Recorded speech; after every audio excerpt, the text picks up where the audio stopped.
everyone, welcome to my YouTube channel. My name is Dakota and I'm a health coach who helps stressed women with their weight loss goals. And today I'm going to be talking about how chronic stress can negatively impact your health and lead to weight gain or a lack of weight loss. Then I'm going to be talking about ways to combat stress so you don't feel like it is taking over your life and your weight loss goals. Okay, so first I want to talk about how stress affects the body and the two different types of stressors.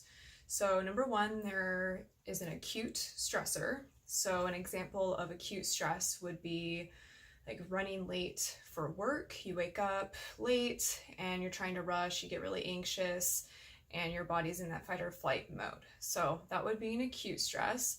But chronic stress, that's a prolonged period of time of a constant stressor.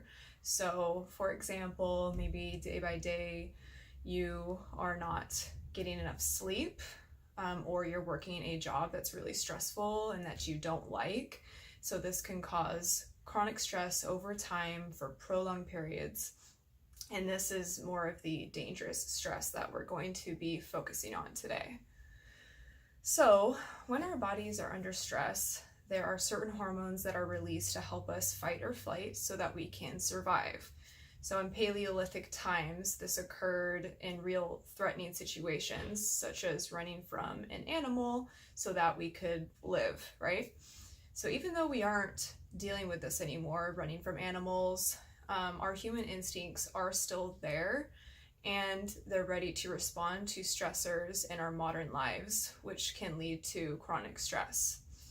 So our bodies, they don't know the difference between running from an animal or from another situation that we may perceive as threatening or stressful. And so the emphasis here is what we perceive as threatening or stressful. This can differ for everybody. Some people are more likely to get stressed easily by certain things, whereas some people maybe can handle a little bit more stress. So an example of this would be somebody feeling really comfortable talking in front of a large group of people. Maybe they don't see that as threatening because they're used to it or they are comfortable with it and they're a lot more calm and relaxed when speaking. But maybe another person sees that as a very threatening situation and they get anxious, their hormones are kicking in, the adrenaline, and they're feeling nervous, and that prevents them from speaking or messing up during their speech. So there's different ways people can perceive stress, and that can really add to that can contribute to how we respond to chronic stress. So for me personally, this has affected my life because I see pretty much everything as threatening. I get really nervous and stressed easily.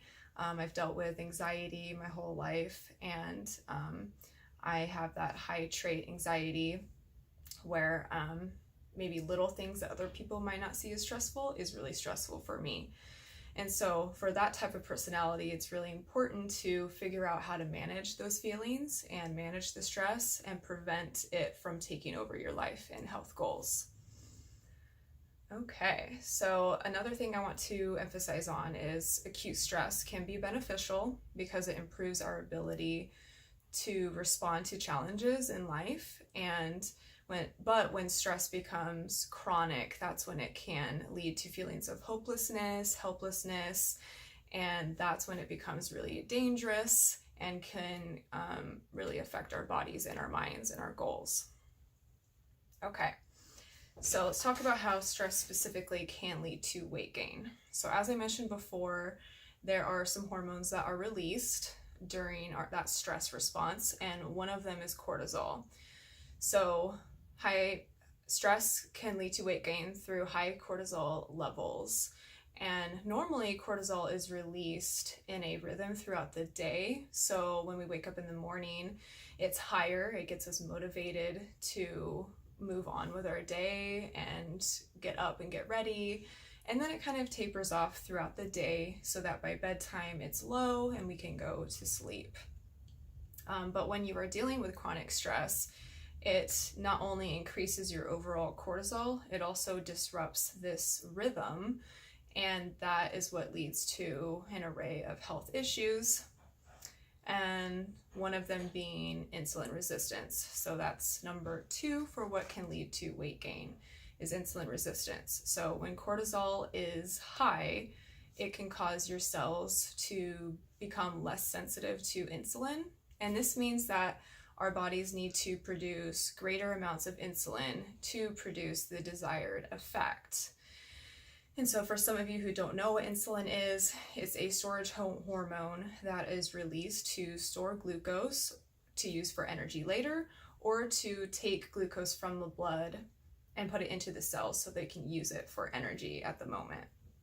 So when our cells become less sensitive to insulin, they can become insulin resistant, which has been linked to obesity and metabolic dysfunction.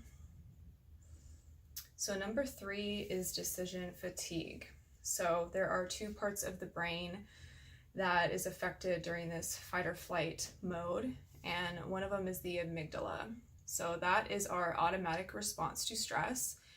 It's our animal brain, and it is that fight or flight response. It's our first instinct, our reaction to stress. So that can be, when we maybe react irrationally, we get angry, we cry, we get upset, we get overwhelmed. It's our initial response before we've had time to really think about what is rational.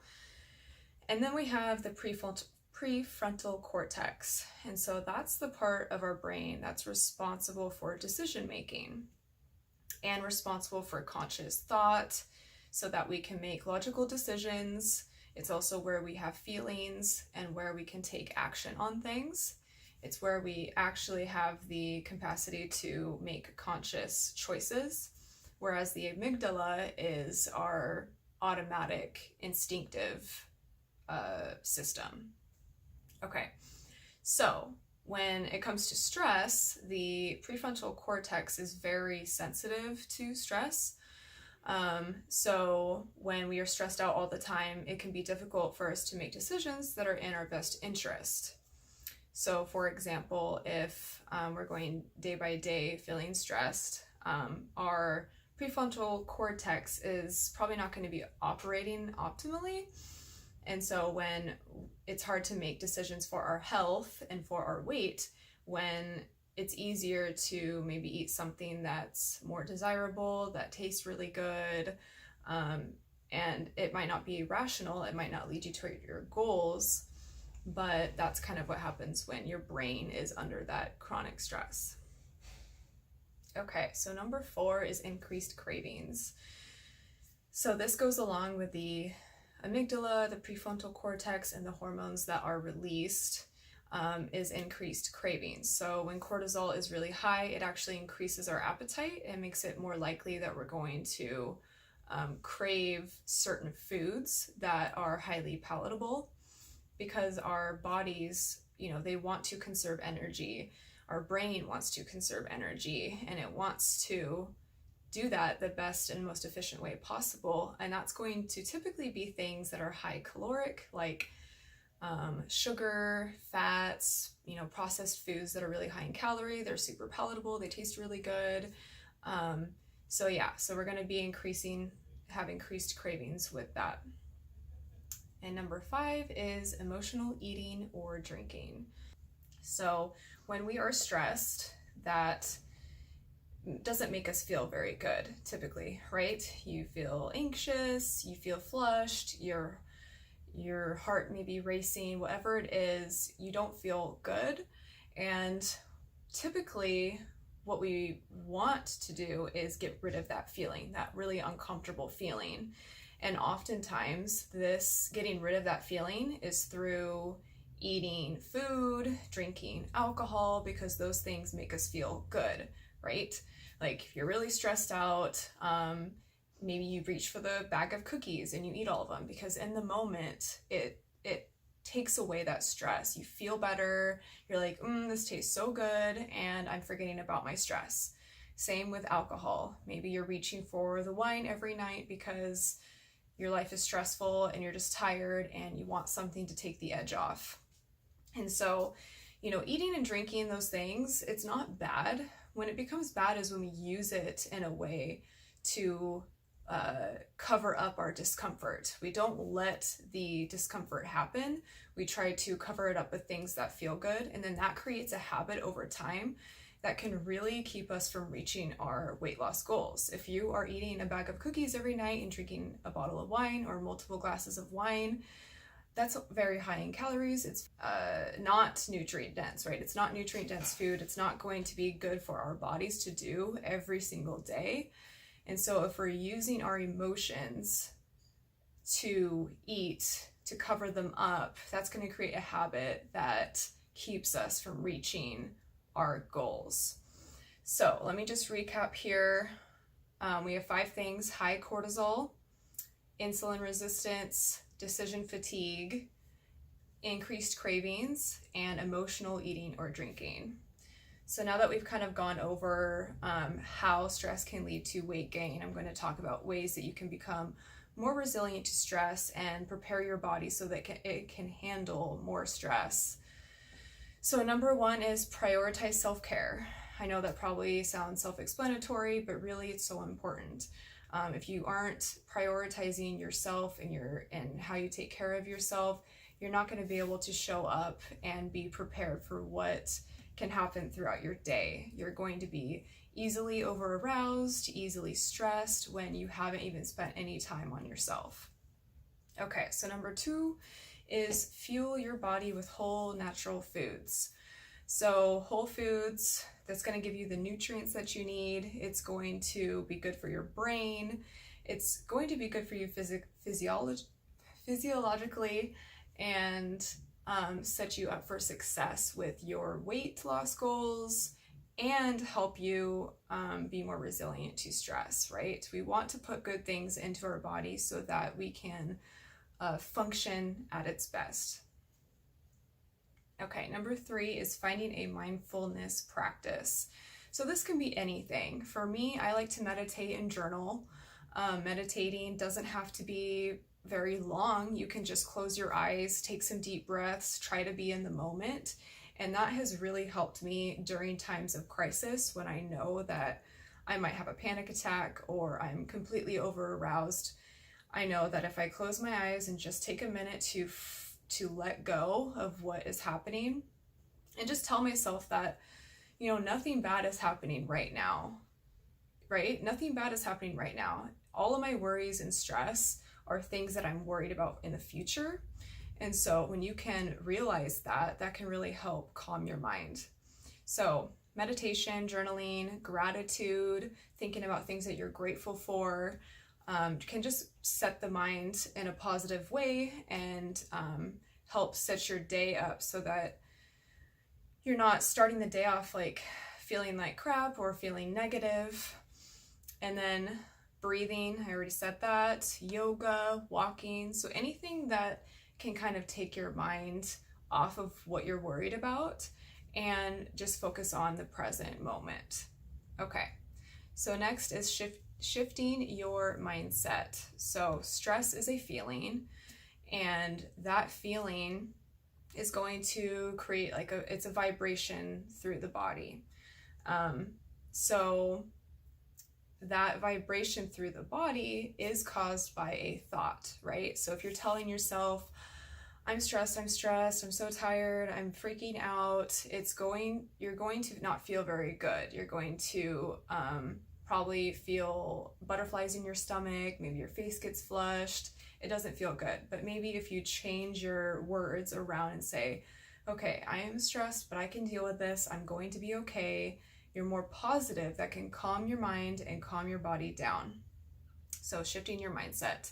And then affirmations. So you could do like a daily affirmations. Maybe when you close your eyes, you tell yourself things like, I can get through this, I am capable, I am not stressed, I will be okay. And you tell yourself these things, and that kind of tricks the mind into thinking, okay, I'm not doing so bad. I don't need to turn on that fight or flight response. I can calm down. Okay. And then making time for things that bring you joy. So have some fun, right? Dance, do some kind of activity that causes laughter, something that's just fun and not so serious all the time.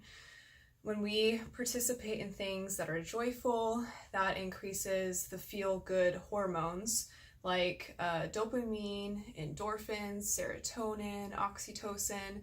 So spending time with family, playing some board games, doing things that are fun, that's all going to help decrease our stress levels and put us in a better mood and have fun with life rather than feeling like life is taking you over, right?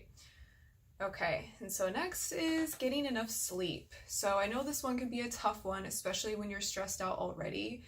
I have struggled with this in the past where I lay down to go to bed and all I can think about is everything I need to do the next day and how stressed I feel, or the worries of the future or the worries of the past.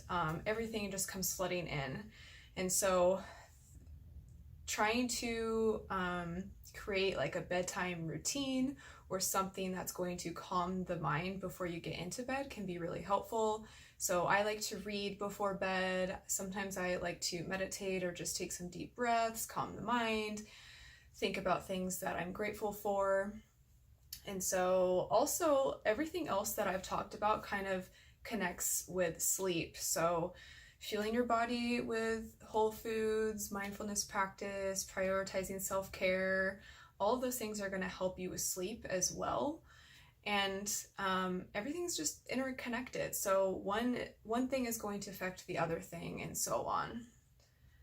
Okay, and then last is asking others for help. So this can be really tough because, asking other people for help, maybe you feel really vulnerable when you do that. Maybe you feel like you have failed as a person because you can't do everything on your own.